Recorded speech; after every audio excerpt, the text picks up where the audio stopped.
बिस्मिल्लाहिर्रहमानिर्रहीम। अस्सलाम वालेकुम दोस्तों, पेट्रोलियम मसनूआत के हवाले से जो कड़वा घूंट था गवर्नमेंट को, वो बिलाखिर पीना पड़ा है और पेट्रोलियम मसनूआत की कीमतों में गुज़िश्ता रात इजाफा भी कर दिया गया है। मिफ्ता इस्माइली साहब ने प्रेस कॉन्फ्रेंस की और ये ऐलान किया कि पेट्रोलियम मसनूआत की कीमतों में पर लीटर के हिसाब से 30 रुपये इजाफा किया जा रहा है और साथ साथ उन्होंने इस बात को तस्लीम भी किया कि पेट्रोलियम मसनूआत की कीमतों में इजाफे से मामूली महंगाई तो होगी, लेकिन ये महंगाई इस बार मामूली नहीं होगी क्योंकि पर लीटर 30 रुपये इजाफा होगा पेट्रोल और डीजल पर। तो इस हिसाब से जो महंगाई का तूफ़ान है वो देखने का लायक होगा।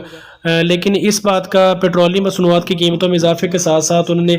पिछली गवर्नमेंट पर मलबा डाला जो पहले से चला आ रहा है। ये तो एक असूल है हर आने वाली गवर्नमेंट का कि वो पिछली गवर्नमेंट पर अपना मलबा ज़रूर डालती है कि ये सारा किया धरा उन्हीं का है और यही कुछ ये अगली हुकूमत करके तो अपने 5 साल मुकम्मल करके चल पड़ती है। पेट्रोलियम मसनूआत की कीमतों में ये जो इजाफा गुज़िश्ता रात किया गया है, ये पिछले 1-1.5 माह से जो है वो पेंडिंग पर था क्योंकि गवर्नमेंट को पता था कि अगर हम ये इजाफा करते हैं तो हमारी सियासत को भी नुकसान है क्योंकि अवाम हमारे खिलाफ भी हो जाएगी कि यही मामला पीटीआई की हुकूमत में था और नून लीग ने भी आते ही पेट्रोलियम और बिजली की कीमतों में इजाफा यकमुश्त करना शुरू कर दिया है। तो बहरहाल 30 रुपये इजाफा कर दिया गया है और ये इजाफा इसलिए भी ज़रूरी था कि IMF ने जो $1 अरब की किस्त देनी थी हुकूमत को वो भी पेंडिंग थी क्योंकि उन्होंने ये शर्त रखी थी कि अगर पेट्रोलियम पर दी गई सब्सिडी ख़त्म नहीं होगी तो हम आपको $1 अरब की किस्त जारी नहीं करेंगे। तो इसीलिए गवर्नमेंट को ये कड़वा घूंट पीना पड़ा और उन्होंने पेट्रोलियम मसनूआत की कीमतों में इजाफा कर दिया है